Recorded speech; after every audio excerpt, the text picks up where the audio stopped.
Bangladesh police বাহিনী এই মুহূর্তে আমাদের সামনে মার্চ পাস করছেন।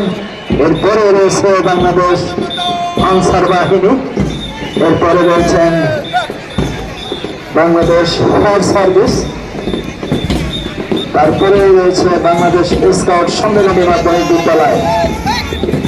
চমৎকার মহান 16 ডিসেম্বর স্বাধীনতা দিবসের আজকের এই প্যারেড গ্রাউন্ডে আমাদের উপজেলা নির্বাহী কর্মকর্তা জনাব সাজ্জাদ হোসেন স্যার তিনি অভিবাদন গ্রহণ করছেন।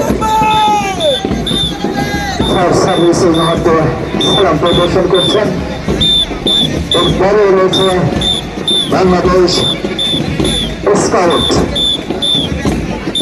মার্চ করছেন এবং অভিবাদন গ্রহণ করছেন আমাদের উপজেলা নির্বাহী কর্মকর্তা। আমরা আজকের এই সুন্দর পরিবেশটি উপভোগ করার জন্য সবার জাতীয় পতাকা উঁচু করে রাখবো।